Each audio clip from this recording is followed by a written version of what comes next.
नमस्कार दोस्तों, आप देख रहे हैं देवप्रभात समाचार। मैं इंजीनियर तिवारी इस वक्त मैं मौजूद हूं प्रतापगढ़ जनपद के नगर पंचायत मांधाता के लिलौली वार्ड में। और यहां पर इस मकान में इस सिलेंडर के द्वारा आग लगी और एक गरीब परिवार यहां रहता था जिसका यही मकान है। इसी में पीछे जानवरों के लिए भूसा रखा हुआ है और यहाँ पर इन लोगों के सोने के लिए ये चारपाइयाँ थी और जो थोड़े बहुत कपड़े थे वो सब जलकर खाक हो चुके हैं। और ये आग जो लगी है इस आशियाने में ऐसा कुछ था ही नहीं जो कि बहुत ज़्यादा नुकसान होता, लेकिन फिर भी इनकी गृहस्थी का सारा सामान जलकर खाक हुआ है। लगभग समथिंग 50,000 रुपये के सामान का नुकसान हुआ है जो इनके गृहस्थी में यहाँ पर देखने को मिला है। और जब चौंकाने वाली बात यहाँ निकलकर तब सामने आई जब इस परिवार से पूछा गया कि कोई और मकान है, तो परिवार के लोग और गांव वाले सब ये बता रहे हैं कि यही मकान है। और यहाँ पर ये लोग गरीबी में ही अपना जीवन काट रहे हैं और उस गरीबी में भी एक कहावत है, गरीबी में आटा गीला। वही स्थिति यहाँ पर इनके सामने आज हुई है। जो इनके पास था भी वो भी जलकर खाक हो चुका है। अब देखना है शेष है शासन प्रशासन से इन्हें क्या मदद मिलती है और किस तरह से इनका परिवार आगे चलता है। जो इस घर में रह रहा था, ये दो छोटे छोटे बच्चे हैं और ये दोनों लोग हैं। इन बच्चों की परवरिश ये लोग करके इसी घर में रह रहे थे।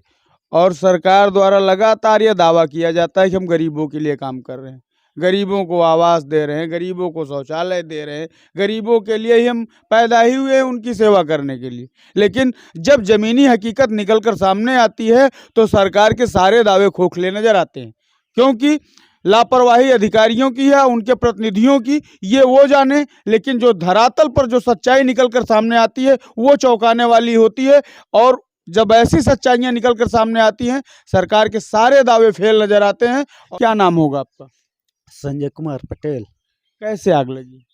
सर खाना बनाने जा रही थी, काका हथिन उसी से आग लगी। इसमें जो सामान रखा था जलकर सब खाक हो गया, तो कितना नुकसान हुआ होगा? जी 50,000। 50,000 करीब नुकसान हुआ। जी क्या करते हो आप? जी मेहनत मजदूरी करते हैं। यही मकान है आपका, इसके अलावा मकान नहीं है? जी नहीं। आवास ऑनलाइन हो रहा था, आपने किया था? जी हाँ, लिख के गए थे। आवास आया कि नहीं है? जी नहीं। क्या वजह थी आवास नहीं है? जी अब पता नहीं जी। कोई अधिकारी यहाँ जांच करने आया था कि नहीं आपके आवास का? जी नहीं। कोई अधिकारी नहीं है? जी नहीं। अच्छा। और जो ग्राम पंचायत जब रही है तो शौचालय इत्यादि व्यवस्थाएं मिलती थी ग्राम पंचायतों में, तो वो सब कुछ मिला है? जी कुछ नहीं।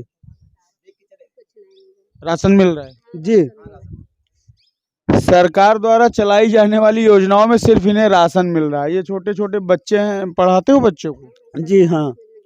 सरकारी स्कूल में बच्चे पढ़ रहे हैं, ये स्थिति है इनकी। और सरकार ढिंढोरा पीटती है गरीबों के मदद का। जनता प्रतिनिधि है, ढिंढोरा पीटते हैं कि हम जनता की सेवा के लिए ही पैदा हुए हैं, चुनाव लड़े हैं तो जनता की सेवा करेंगे। लेकिन जीतने के बाद खुद के लिए स्कॉर्पियो और फॉर्च्यूनर आती है और गरीबों के लिए छत भी नहीं बन पाती है। ये स्थिति है आज की राजनीति की और ये स्थिति है जमीनी हकीकत की आज की। चुनाव जीतते ही गरीबों के लिए लड़ने वाला चुनाव अमीर हो जाता है और गरीब गरीब ही रह जाता है। ये स्थिति है यहाँ पर। जैसे ही जनता का वोट पाकर वो कुर्सी पे आसीन हुआ, उसकी गरीबी दूर होती है।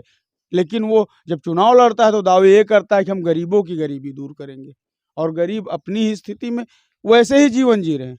अच्छा, इनके घर में जो आग लगी, क्या इनके पास यही एक मकान है? जी सर। तो ये लोग इतने दयनीय स्थिति में जीवन जी रहे हैं, इनके लिए समाज क्या कर रहा है और यहाँ के नेता क्या कर रहे हैं? नेता कोई देखने नहीं आता है, अपना पद पाके वो कुर्सी पर बैठ जाते हैं। जैसे अभी तो नगर पंचायत का चुनाव हुआ था जिसमें आवास के लिए भी आवेदन हुए हैं, तो आवास तो और लोगों को मिले हैं, फिर इनका आवास कैसे कट गया? या इनके जैसे और भी गांव में ऐसे लोग हैं जिनको आवास नहीं मिला है, वो आवास के पात्र हैं? जी हाँ। कितने संख्या में लोग होंगे? अब ज्यादा अधिकतर में है जो आवास के पात्र हैं उनको आवास नहीं मिला? जी जी। यहाँ और विकास की क्या व्यवस्थाएं चल रही हैं? विकास का क्या विकास है यहाँ पे? कौन सा विकास है? इसके पास लाइट भी नहीं है। अंधेरे में रहता है, ना मिट्टी का तेल मिलता है, ना पानी का निकास है। किस तरह से जीवन यापन कर रहे हैं यही लोग जान रहे हैं। गरीब ही आदमी गरीब की जानते हैं।